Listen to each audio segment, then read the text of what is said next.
Bonjour tout le monde, si vous me retrouvez ici sur la chaîne, c'est qu'on est normalement le mercredi 6 octobre 2021.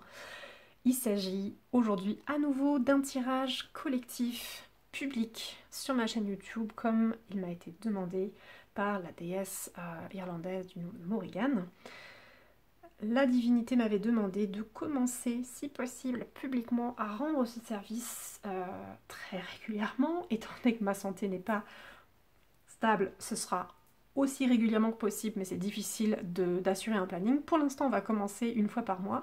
Et je me suis rendu compte le mois dernier qu'elle avait en fait demandé son tirage à la lune noire, ce qui est assez typique parce que dans ma gnose personnelle, dans mon expérience, qui n'a rien à voir avec le lore, elle m'a toujours fait travailler au moment des lunes dites noires ou de la nouvelle lune. Donc il semblerait que ce qui se profile, ce soit que le tirage collectif ait lieu tous les mois au moment de la lune noire. Voilà. À vérifier, on verra si je peux le maintenir dans le temps comme ça. Si vous voulez des précisions sur ce que c'est que ce tirage, je vous inviterai à descendre dans la barre de la description et à regarder la vidéo du premier cycle, en fait, où j'avais fait une petite introduction, voilà, histoire d'éviter de me répéter trop souvent. Donc, pour aujourd'hui, la question va être qu'est-ce que la Morrigan veut nous dire là, en ce moment? Et visiblement, il s'agit de la période de la lune noire. Donc pour cette lune noire, qu'est-ce qu'on doit savoir? Qu'est-ce qu'elle voudrait qu'on sache? Qu'est-ce qui est le plus pressant, le plus important? Pour les personnes qui vont donc passer par ici, qui viennent soit de ma chaîne, personnellement, donc pour tout ce qui est polythéisme, et aussi pour tout ce qui est tarot et oracle, mais il y a aussi toute la communauté spécifique de l'antre de Morrigan, justement, à qui forcément ces vidéos sont plus particulièrement dédiées. Et bien évidemment, les personnes qui me connaissent par Instagram ou par Facebook ont aussi leur petite dédicace. Comme la dernière fois, j'ai médité en fait en amont de la vidéo pour désigner quels sont les jeux que je vais prendre. J'essaie d'en mettre toujours deux en balance. On commence par l'oracle morriganien de Morpheus Ravenna, Morrigan Oracle Deck, l'oracle Morrigan. Et ensuite, je complète par un autre jeu dans une sélection qui dépendra. Il y a également une vidéo sur ma chaîne. Quels sont les jeux que j'emploie pour communiquer avec la Morrigan? J'ai fait une première sélection, mais il peut y en avoir d'autres. La preuve aujourd'hui, je crois que j'en ai utilisé un qui n'était pas présenté dans la vidéo. Donc, vous verrez ça tout à l'heure. Ne vous étonnez pas s'il y a des périodes de silence. Je vais vérifier qu'on voit bien les cartes, ouais. S'il y a des périodes de silence, c'est que je me concentre sur la déesse, sur ce que je fais et sur ce que je dois canaliser.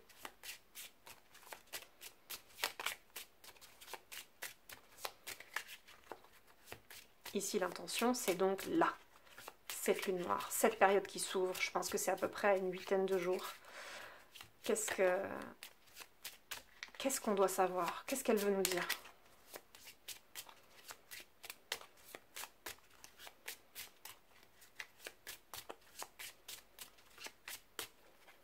Alors, le cadre est assez restreint. Si je les mets en bas, on voit juste le haut.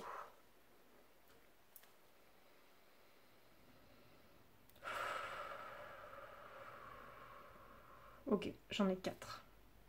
J'en ai peut-être même 5. Normalement, j'essaye que ce soit des petits tirages, mais c'est pas toujours évident que ça reste court. Donc, je ne fais plus de promesses. Dans l'idéal, j'aurais préféré que ce soit des vidéos de maximum 20 minutes qui vous donnent des messages concis, mais c'est pas toujours le cas. Donc, ici, j'ai vraiment une paire centrale qui s'est dégagée très fort, avec éventuellement celle-ci et celle-ci, mais un peu en arrière-plan, et celle-ci également. On voit tout, on voit tout. On va voir ce que ça donne. Illusion. Alors.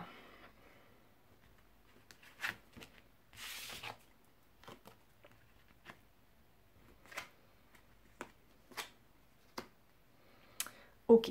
Un message, pas forcément évident au premier abord, parce que la carte des illusions dans le deck morriganien, elle rigole pas du tout. C'est jamais quelque chose de très facile. Il peut s'agir d'illusions externes, quelqu'un qui vous fait miroiter des vessies pour des lanternes, qui vous prend pour Un idiot, une idiote qui vraiment vous gaslight, donc un processus de manipulation et qui vous ment allègrement, mais qui vous fait croire que c'est vous qui déconnez à plein régime. Ça peut être aussi les illusions internes et c'est pas forcément plus facile. Ça peut aussi être tout à fait le déni, le refoulement, tout ce qui peut être traité à la fois en thérapie mais aussi en ce qui s'appelle désormais le shadow work, dans la sphère spirituelle au sens large, on va dire ça comme ça. Il semblerait qu'en ce moment, autour de cette lune noire, il y ait un voile, il y ait quelque chose qui camoufle, qui déguise, qui fasse vous tromper, vous faites des erreurs, vous comprenez pas bien. J'imagine ici qu'une partie des personnes qui suivent la chaîne, par exemple, j'en connais une ou deux, là je vais pas les nommer, mais qui aiment et pratiquent l'astrologie, pas la question des horoscopes, hein, vraiment l'astrologie dans le temps, l'alignement des planètes, etc. Vu qu'il y a une période de Mercure rétrograde, est-ce que cette carte-là, pour une personne en dehors de la tradition morriganienne, en dehors de la question irlandaise, pourrait s'intéresser aux astres et voir ce voile qui fait de la tromperie, qui fait des quiproquos, ça pourrait être ça. J'ai pas d'avis tranché, je le nomme pour vous expliciter comment on pourrait appliquer ce voile d'illusion que je perçois. Mais ça me renvoie vraiment une énergie assez négative en fait, pour le coup. C'est pas dramatique, mais c'est désagréable. Ça pose des problèmes dans le quotidien, ça pose des problèmes dans le travail, ça pose des problèmes autour de soi et ça décrit la période dans laquelle on se trouve.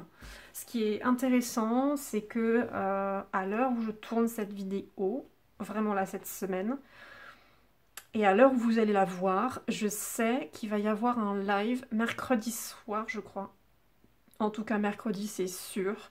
Sur la chaîne Instagram de Conscience et Bien-être avec ma collègue Phronesis. Et je crois, je n'ai pas le détail, je ne suis pas concernée, mais je crois, et je ne connais pas du tout le travail de Conscience et Bien-être, mais je crois qu'elles vont parler des illusions justement de la période en ce moment, qu'elles vont parler des entités masquées, des choses qui se camouflent, des choses qui posent problème, ça coince là, ça fait des bugs, ça fait des... Il y a de la tromperie, ça fait des pièges un peu, ça fait plein de choses. Donc c'est rigolo que cette carte-là sorte pour la période en ce moment, parce que vraiment, je crois que Conscience a décrit son live comme étant « je veux parler de ce qui se passe en ce moment, les énergies lourdes, les énergies problématiques ». J'ai l'impression de voir ça dans cette carte. Voilà. Après, comme dit, il peut y avoir, selon chaque personne qui va regarder ce tirage, des applications beaucoup plus précises, beaucoup plus appliquées dans le quotidien, dans des choses très très pragmatiques en fait. Donc ça va dépendre de chaque personne. Cette tendance générale, ce qui est intéressant, c'est que derrière, on avait vraiment un duo qui était très fort. C'était tire ces deux cartes-là ensemble. Enfin un noyau dur, et on a deux cartes qui sont extrêmement pour moi positives dans le deck morriganien et qui parlent d'attitude justement, qui parlent de posture à avoir, d'action à faire ou pas, et ce sont deux cartes qui peuvent représenter des aspects de la morrigane en fait. Donc d'avoir l'illusion et d'un côté d'avoir ça, si vous voulez, c'est le balancier. Qu'est-ce qu'on doit faire? Comment on réagit face à cette période ou face à ce grand bain là dans lequel on patauge? C'est la carte de la sagesse, Wisdom, et la carte de la reine. Il semblerait qu'on soit allié, en plus Morpheus Ravenna a vraiment fait quelque chose de particulier sur les yeux des personnages de l'autre monde dans son deck pour des raisons de gnose perso. Wisdom, ça m'évoque la carte de la vision claire. Donc c'est pas The Seer, c'est pas donc, excusez-moi, je vais parler en français aussi, c'est pas la voyante, c'est pas les cartes de magie, c'est pas... Mais dans cette carte de la sagesse, je trouve, il y a un recul, il y a une immobilité et il y a un calme olympien. L'expression consacrée chez nous, c'est ça. Il y a beau avoir trois corneilles complètement en vol sur le dessus, qui évoque plutôt quelque chose qui est en mouvement, justement, qui se déplace. La personne, là, ici, représentée, pour moi, elle est droite, elle est figée, elle bouge pas. Et son regard qui regarde vers la gauche, qui a pas de pupille, là, comme ça. La sagesse. Qu'est-ce que tu sais? Qu'est-ce que tu sais? Qu'est-ce que tu as acquis par ton expérience? Quelles sont les informations, même si tu les as jamais appliquées, que tu as engrangées, que tu as été chercher, que tu peux extraire, t'en rappeler, mettre à profit là maintenant pour lutter, diriger, être équilibré dans cette espèce de bateau là qui se laisse complètement porter par le courant en fait. Qu'est-ce que tu peux faire? C'est ton assise, ça. Et c'est pas évident à percevoir parce que wisdom, on l'associe la sagesse avec la tête, on l'associe avec, comme je dis, hein, la question de la voyance et des choses comme ça. Ça nous paraît pas très incorporé.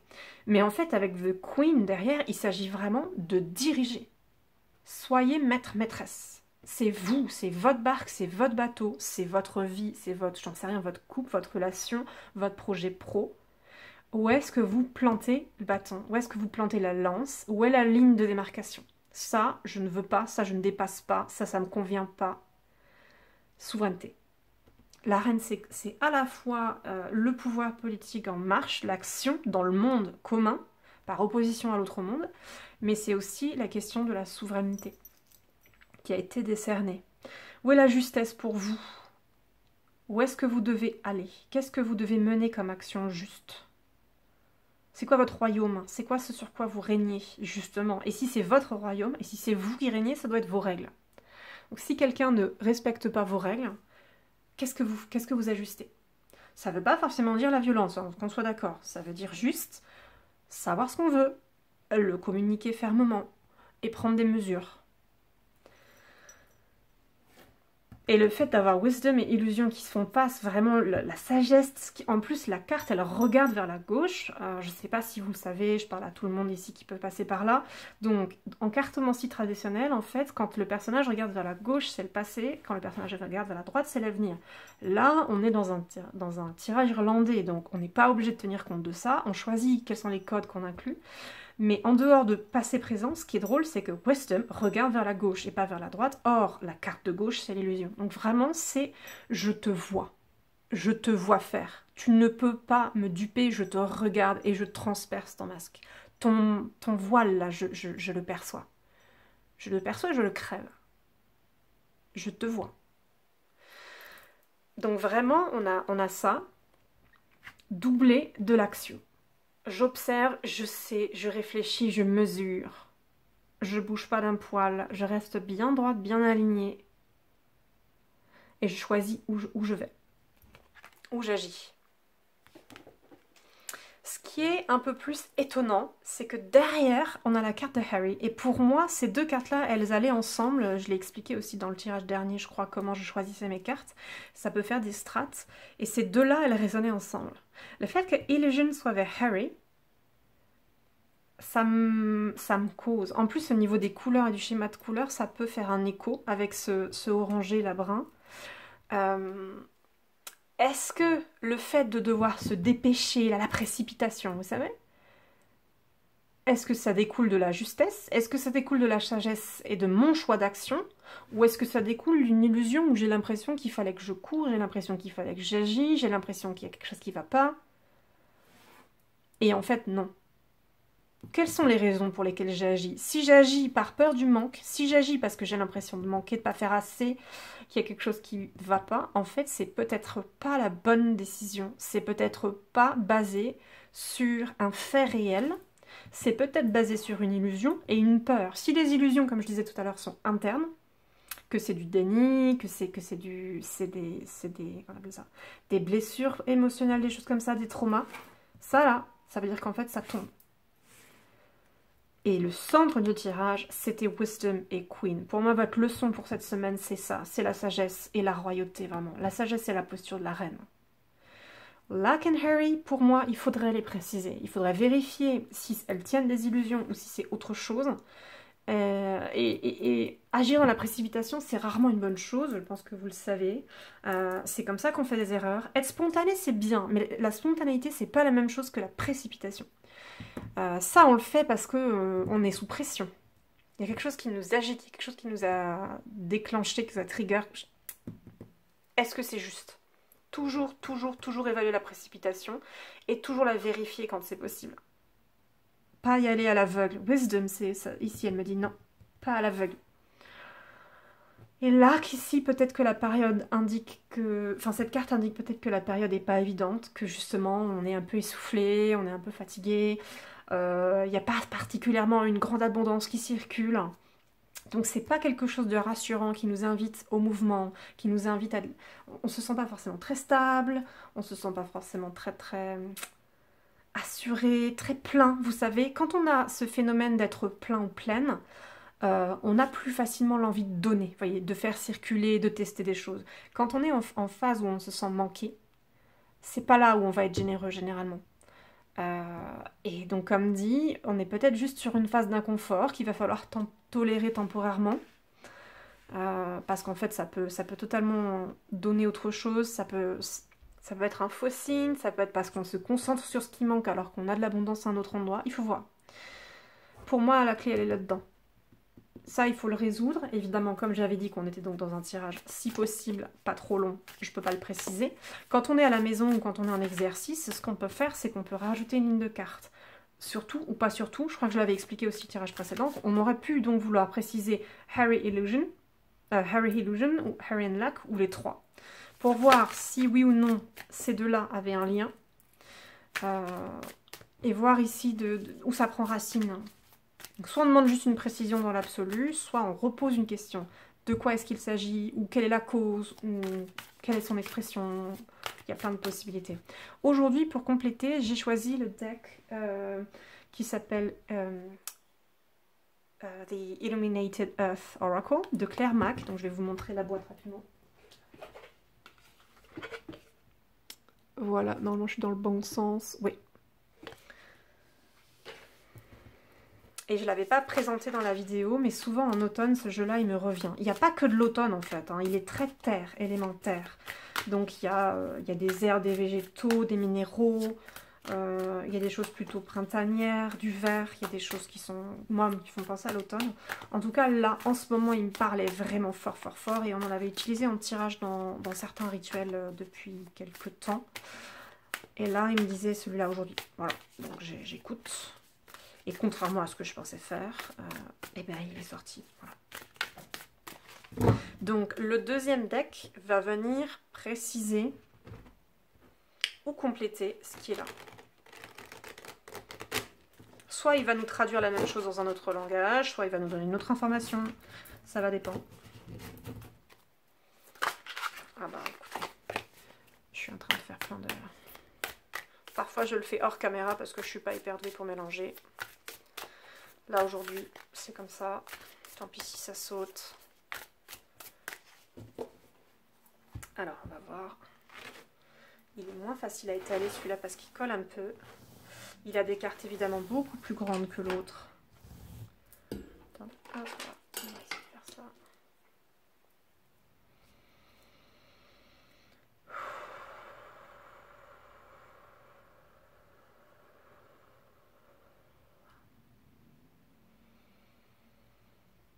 Alors, on a vu 3.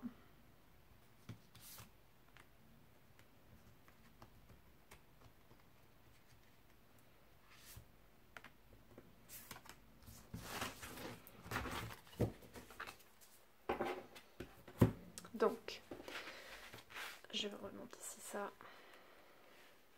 Je vais les faire déborder un petit peu de l'écran, mais c'est pas grave. C'est juste le temps qu'on ait bien vu celle-ci. Donc on a 2 cartes renversées et une carte droite. Si jamais ça peut servir, on verra tout à l'heure. Je vais vous les montrer une par une et ensuite j'avise. Donc on a l'harmonie. On a le deuil. Et on a l'équilibre. Donc, pour ce qui est du deck de Claire Mack, on n'est pas du tout sur un jeu à tradition. Il n'y a pas de savoir externe, de choses comme ça. Et le livret est extrêmement, comme dit, évocateur, enfin parcellaire. C'est des petites phrases, juste comme ça, pour avoir une idée du concept. Mais c'est pas fait pour être un livre d'interprétation, pas du tout. Donc en fait, ce qui se passe quand c'est comme ça, c'est que moi, j'interprète les cartes de façon intuitive. Donc à la fois une lecture des formes, etc., de ce qui est sur l'image, et la lecture intuitive est double, parce que c'est une lecture en fait d'énergie médiumique qui sont derrière les cartes. Ici, pour moi, les formes sont quand même très intéressantes parce qu'on a des échos.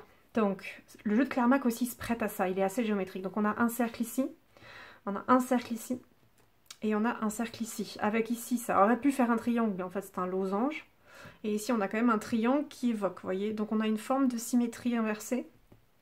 Et ici c'est pareil, on a une sphère et une sphère avec des petites. Là on a une sphère avec 3 petites et une seconde ici. La question étant, qu'est-ce qu'elle veut donc qu'on sache cette semaine? Quel est le message urgent? Qu'est-ce qu'on doit savoir? L'harmonie, si on prend le terme, visiblement, va poser souci. Donc, qu'est-ce qui ne va pas être au diapason cette semaine? Dans quel aspect de vos vies est-ce que vous sentez de la dissonance, de la discordance? Qui dit discordance peut aussi dire discorde, donc des disputes, ou vraiment une espèce de grésillement, une espèce de brouille énergétique. Quand il s'agit du spirituel, ça dépend. Avec vos alliés, est-ce que vous arrivez à les entendre? Est-ce que vous communiquez clairement? Est-ce qu'il y a des frictions? Est-ce que c'est avec vos collègues de travail, de projets associatifs, peu importe? Est-ce que c'est vos relations, vos proches? Qu'est-ce qui se passe au niveau de l'harmonie en ce moment? Et là, ce que je vois, moi, c'est que je perçois qu'il y a comme une sorte de terrain ici, principal, et vous avez une onde qui est censée pleuvoir en son centre. Mais si la carte est renversée, ce que j'entends, c'est que la pluie là ne se déverse pas. Elle ne touche pas le bon endroit où il y a quelque chose qui n'est plus alimenté, qui ne s'écoule pas bien. Donc, selon les personnes, comme dit, ça peut être une métaphore. Chez certaines, ça peut être tout à fait une métaphore, mais énergétique, en fait, des corps énergétiques. Est-ce que vous recevez votre alignement, que nous, on appelle dans les traditions européennes, on va dire ça comme ça, en tout cas notamment dans les traditions irlandaises, mais pas que, parce que la Gaule peut être concernée, il y en a d'autres qui peuvent être concernés, et au nord, ça peut être le cas aussi. Qu'est-ce qu'il en est de l'alignement corps-énergie, corps-cœur ou corps-tête, la question du corps et du spirituel? La question de vos racines, est-ce que vous êtes bien ancré? Est-ce qu'il y a quelque chose qui est bloqué au niveau de la colonne? Est-ce que en fait, c'est votre connexion au sacré, ce qui peut encore être considéré comme comment dire, une fibre, une ouverture, un canal énergétique différent? Est-ce que votre connexion sacrée, elle est correcte? Est-ce qu'il vous manque pas quelque chose? Est-ce qu'il ne faut pas ramoner la cheminée, par exemple, si je devais métaphoriser ça? Il y a quelque chose qui vous sape. Je me demande si, du coup, ça ne répond pas à la question des illusions. Est-ce que c'est une personne qui vous a coupé votre accès à vos canaux? Est-ce que vous avez des vampires émotionnels, des gens dans la dépendance dans votre entourage? Est-ce qu'il y a des vampires même intellectuels qui essayent de s'attaquer à votre travail? Est-ce que c'est vraiment plus des relations, un patron, quelqu'un au travail qui vous met des bâtons dans les roues, mais en essayant de faire en sorte que vous n'en rendiez pas compte? Est-ce que c'est dans votre spiritualité, votre ami, quelqu'un qui est dans le mimétisme? Qu'est-ce que... C'est comme une plante, si vous voulez aussi, qui pourrait avoir grimpé dans votre cheminée, s'être enroulée autour de vos racines ou quoi, et qui serait en train de pomper à la même source que vous. Je sais que ça peut être étonnant dit comme ça, mais je balance évidemment les informations telles que je les perçois maintenant. Quand on tourne là comme ça, on n'a pas l'avantage de pouvoir trier. Donc je donne et ça fera peut-être sens pour quelqu'un. Il est évident, je pense que vous l'avez vu, moi j'en parle pas trop parce que c'est pas ma tradition. La roue qui est en bas avec ses couleurs rouge, orange, jaune, bleu, etc. Ça peut évoquer la question des chakras. Donc s'il y a des personnes qui travaillent comme ça, justement par rapport aux questions des énergies et de d'où ça part, quels sont les corps concernés, les points d'énergie concernés, de quoi il s'agit. Avec la ligne ici de petits points, là ça me questionne, ça m'évoque un truc sensoriel que je n'arrive pas à mettre en mots. Et pareil, toutes les fibres vertes là, c'est un mélange d'eau, de pluie, de fibres, de textures, de tissus, de voiles. C'est pas forcément évident à traduire. Et en plus là je me suis auto-coupée en expliquant des choses, en contextualisant pour la vidéo, et du coup j'ai coupé l'arrivée d'informations. Il y a vraiment deux blocs qui s'opposent là en fait. Si vous regardez, vous avez une couleur en bas, qui est vraiment plus dans les teintes un peu rosées. Et vous avez une couleur très très très noire en haut. Donc vous avez vraiment une dualité ici qui a l'air de s'opposer. Qu'est-ce qui se passe? Il y a visiblement deux principes qui sont coupés. Quels sont les deux principes qui s'opposent là actuellement dans votre environnement, dans votre situation? Deux personnes, deux camps, deux entreprises. Et comme dit, tête-corps, ou bien le corps versus le spirituel, ou la question de l'intellect versus le corps. Il y a une scission, il y a un truc qui est coupé là, en fait.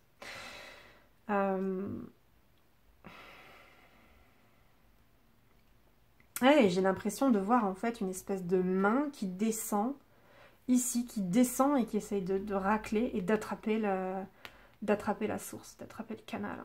Donc ça, il va falloir faire attention.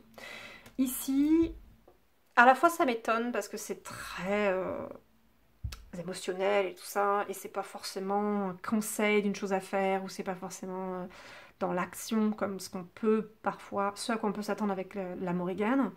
Et en même temps, ça m'étonne pas de la période. Alors on verra avec et sans mots-clés, parce qu'on peut aussi faire fi du mot-clé et juste analyser ce qui vient. Mais le deuil, la période sombre, c'est quand même une période où on clôture des chapitres, on ferme des portes, on laisse aller des histoires. Parfois, il y a des bilans économiques qui se font, si on est dans des entreprises, des associations, des séances d'inscription, quand on s'inscrit à une association ou qu'on la quitte, parce qu'on peut plus, parce que il y a des choses à laisser aller là, et le deuil, visiblement, il est au centre des trois cartes. Donc ça veut quand même dire qu'il a une place très importante.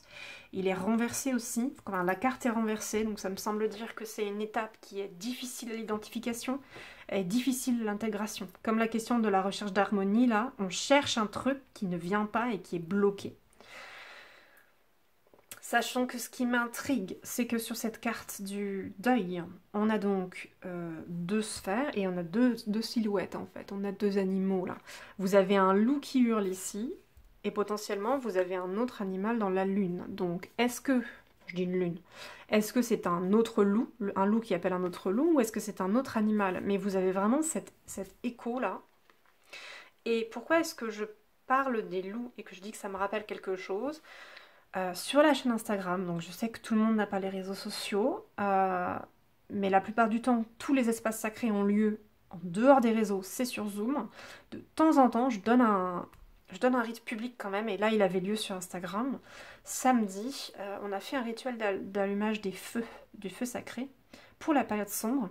Et justement, j'y pense maintenant, on a allumé un canal. C'est ça qu'on a fait samedi. On a voulu insister sur la question du feu par rapport à l'obscurité, par rapport à la période sombre, et le feu spécialement sacré. Donc dans nos traditions à nous, parce que j'étais avec ma collègue Phronésis, il s'agit de la connexion à vraiment l'essence du sacré.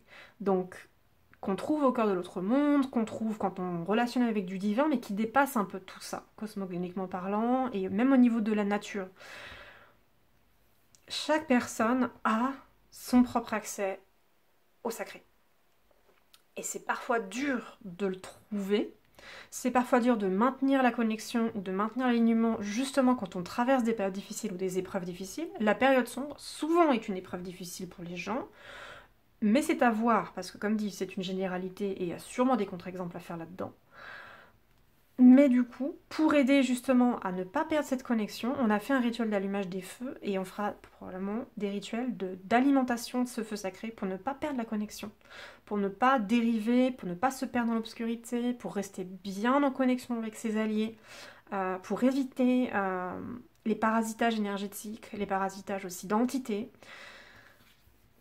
Et on avait parlé du loup, entre autres, samedi. Pourquoi? C'était notamment en clôture en fait. C'est une énergie qui flottait dans l'atmosphère et ça a été nommé notamment par ma collègue donc Phronésis qui a appelé une lettre d'hologramme qui s'appelle Hueth et qu'on travaille notamment comme la meute de loups. Et là je vois Grief et je vois ce loup qui hurle et j'ai du mal à ne pas visualiser la fin du rituel de samedi. Ce qui est assez perturbant du coup, c'est que ce loup m'évoque un collectif plutôt qu'une individualité. Alors que toutes les cartes ici étaient plutôt neutres. Donc plutôt, j'avais tendance à dire qu'il fallait intégrer ça dans chaque personne, chacune dans sa vie, dans son coin. Mais cette carte-là, elle m'évoque ce qu'on a fait et donc elle m'évoque potentiellement du collectif. Et elle m'évoque donc aussi quelque chose qui va bien au-delà du deuil, vous voyez. D'un côté, la période s'y prête, avec toutes les douleurs, avec les émotions négatives, les trucs à relâcher, les fins, les clôtures. Mais c'est pas toujours... Le deuil, c'est pas toujours ça. Est-ce que c'est juste la question d'une réalisation, de quelque chose qu'il faut accepter? L'espèce de lâcher prise quand parfois il y a une réalité dans la vie, dans un événement qui est indépassable, il a eu lieu, c'est fait, de toute façon, c'est trop tard. Ça nous blesse, ça nous frustre, on voulait pas, mais il est là. Donc une fois qu'il est là, qu'est-ce qu'on fait? Bah, on ne peut que l'accepter en fait. Et donc je vois aussi une sorte de parallèle entre illusion and grief, avec ce truc-là qui nous fait chier. Mais on peut pas nier. Nier ça, ça veut dire nier le réel en fait, nier la réalité. On ne peut pas nier la réalité. Donc une fois que c'est comme ça, qu'est-ce qu'on fait? Il y a une grosse épreuve de lâcher prise émotionnelle à avoir. Et cette carte-là, elle m'évoque ça. Gueule, ça te fait chier. Ouais, ben je sais pas, si t'es en ville, prends un oreiller hyper mal tonné, mets-le contre ta bouche et hurle. Hurle pour pas déranger tes voisins, mais crache que t'as besoin de cracher. Si tu as la chance de pouvoir sortir en dehors de la ville, en forêt, je sais pas quoi, à une heure où il n'y a pas grand monde, ou suffisamment loin des habitations pour hurler dans un champ ou je sais pas où, genre, déverse. Tu peux pas nier l'émotion que tu as ressentie. Donc si tu es frustré, si tu es en colère, si tu es triste, dis-le. Dis-le, accepte-le, intègre-le. Une fois que c'est là, ensuite, il y avait ces deux cartes qui me parlaient de ce qu'il faut faire, de ce qui reste à faire, de ce qui est juste, de ce qui est pas dans... c'est pas se morfondre, c'est pas... Vous voyez. J'avais une autre idée qui vient de repartir, c'est pas évident, c'est pas grave. Donc cette carte-là, pour moi, elle a beaucoup d'enjeux et c'est pas forcément évident. L'autre chose, donc personnelle, quelque part, que je vois là-dedans, c'est que je vois le loup qui essaye d'en appeler un autre, mais qui est pas dans une posture de cri, qui est plutôt recroquevillé, qui n'entend pas.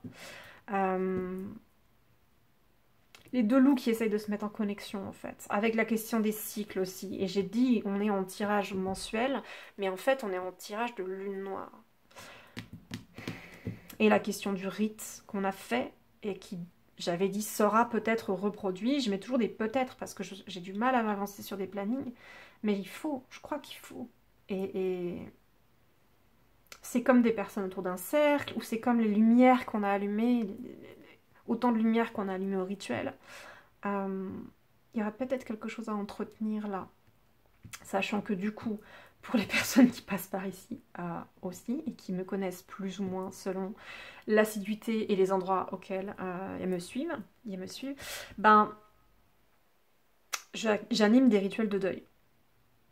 Avec Freya, donc ça n'a rien à voir avec Morrigan. On travaille sur le deuil et la divinité facilitatrice, accompagnatrice, c'est Freya. Là, de voir cette carte-là, pour moi, c'est un peu un pied de nez. Je donne un rituel de deuil vendredi. Je ne peux pas accueillir beaucoup de monde, mais il y en a un. Peut-être qu'il va y en avoir d'autres dont on va avoir besoin. Peut-être que, comme dit, il y a plusieurs formes de deuil et qu'il y a un autre rituel qui serait amené à vivre autre que celui de vendredi.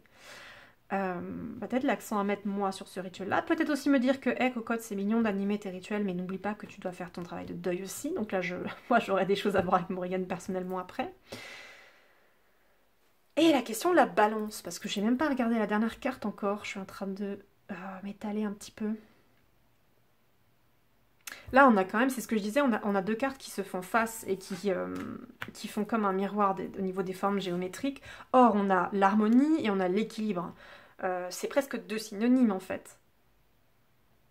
Ça et ça, ce sont deux états qu'on cherche à atteindre et qui se rejoignent, qui sont très proches, qui désignent des choses un peu différentes. Mais ce qu'on cherche, nous, c'est à remettre les choses dans le bon sens, c'est à rééquilibrer, à être ancré avec bien les pieds dans la terre, le ciel en haut, parce que du coup on est de nouveau dans le bon sens alors que là on était renversé. Donc en espace sacré, en rituel, je le dis souvent, à cause de la tradition irlandaise, l'image et l'alignement dont moi je parle, c'est les pieds dans la terre, le corps bien droit et la tête vers le ciel, avec la mer tout autour. Il y a ces 3 royaumes, il y a ces 3 éléments, mais l'alignement, il est dans une verticalité comme ça. Donc le fait qu'on ait une carte inversée et là une carte droite, ça m'évoque ça. Avec en haut les 3 sphères qui me parlent de la tête. Alors, comment je pourrais le justifier? Je ne sais pas. Est-ce que c'est parce que c'est lune, ça m'évoque lune soleil et que donc c'est dans le ciel et donc c'est plutôt la tête? Là, on aurait plutôt la base du triangle qui m'évoque une stabilité et donc plutôt la terre, plutôt les pieds. Et on a ces 2 sphères qui se font écho avec la petite intervention au milieu, avec un lien, avec un écho, un miroir peut-être, et au-dessus, les 3 sphères qui flottent, qui sont légèrement jaunes, là, comme ça, qui m'évoquent le sacré. Donc ça, pareil, ce sont des perceptions intuitives. Je ne peux pas vous expliquer spécialement pourquoi, c'est pas dans le jeu. C'est presque une couronne, là. Il y a quelque chose de doré, et ça m'évoque en fait la Queen, ça m'évoque la carte qui est ici, qui avait donc dans un autre deck et qui avait rien à voir, mais cette stature assise, puissante, droite, alignée, recalibrée, avec ces trucs qui flottent au-dessus de la tête, et ici on a la flamme sur la tête de la reine, qui a beaucoup de sens dans la tradition irlandaise, pour de multiples raisons, et du coup moi là j'ai vu une couronne en fait, c'est la tête couronnée ça, donc il y aurait peut-être ceci, c'est ce qu'on vise. Peut-être que si on passe par cette étape d'expurgation, je ne sais même plus comment dire en français, excusez-moi, en tout cas, on a quelque chose à expurger. On a ce deuil, cette colère, cette frustration. Il y a un truc à dégager là. Mais ça, c'est l'étape, c'est à la fois ce qui nous bloque et l'étape à faire. C'est ce qu'il faut évacuer pour retrouver l'harmonie. Si on veut retrouver l'harmonie et si on veut se remettre dans le bon sens, pour passer de là à là, il faut passer par l'étape du milieu. Donc, à voir dans vos vies quels sont les événements concernés, les émotions concernées, comment ça fonctionne. Mais en fait, il y a quelque chose à mettre en place, à accueillir dans votre corps, dans votre gorge, vraiment dans vos émotions. Il faut lâcher un truc, il y a un truc à libérer, à mettre dehors. Il faut que ça vous traverse et il faut le sortir de soi, il faut l'extérioriser. Et une fois qu'il y aura eu ça en place, ça peut prendre plein de techniques différentes. Est-ce qu'il faut, comme dit, vraiment aller gueuler enfin pas dans la rue parce que vous allez poser problème à vos voisins, mais comme dit, dans votre coussin, dans un truc insonorisé, dans une salle de sport où si ça s'est acquis, dans, j'en sais rien, dans un champ, dans une forêt, dans un concert, je sais pas, quelque part là où vous allez expulser les trucs. Ça peut aussi être du journaling à la maison, mais souvent ça a l'air moins physique, ça a l'air moins impressionnant que ce qui va passer par le corps. Et derrière ça, revenir ici, revenir à l'alignement, remettez-vous dans le bon sens, repratiquez des ancrages, des centrages, des ancrages, parce que c'est pas la même technique, et retrouver votre connexion au sacré, qui visiblement est quand même quelque chose qui occupait ce tirage-là, votre rapport au sacré.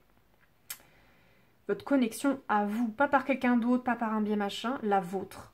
En travaillant vos alignements énergétiques, la question des corps, la question des essences, peut-être des chakras pour vous, les méridiens, il faut voir comment vous travaillez ça. Mais c'est à préserver. C'est pour travailler votre autonomie personnelle, votre autonomie face aux dangers, face aux dérives, face aux illusions. Protéger votre souveraineté, votre force d'action. Et protéger aussi votre connexion à vos alliés, en fait. J'avais d'autres informations qui sont passées par là, mais elles sont reparties. Donc, je vais m'arrêter. Je pense, si vous avez des commentaires et des questions, c'est comme d'habitude, n'hésitez pas. On a eu des retours très intéressants la dernière fois. Donc, il y a des personnes qui sont timides et qui m'ont écrit en privé. C'est absolument pas grave. Tous les retours sont bons. Donc, même en privé, c'est vraiment intéressant de voir comment le tirage s'applique. Comment est-ce qu'il vous parle, parce qu'il paraît très abstrait, très généraliste. Et il y a quelques personnes qui ont osé mettre des commentaires, je sais plus, sur Instagram ou sur le blog. J'avais conseillé le blog, histoire qu'on fasse ensemble des échanges, des communautés, voir les patterns qui se développent, si vous voulez, qui reviennent d'une personne à une autre, un peu comme un espace sacré. Moi, ça m'a évoqué ça, moi, ça m'a évoqué ça, et on met en commun, en fait. Ça peut être très intéressant. Tout le monde n'est pas intéressé par ce travail, mais je le rementionne, voilà. Et bien sur ce, je vous dis à la prochaine, et prenez bien soin de vous.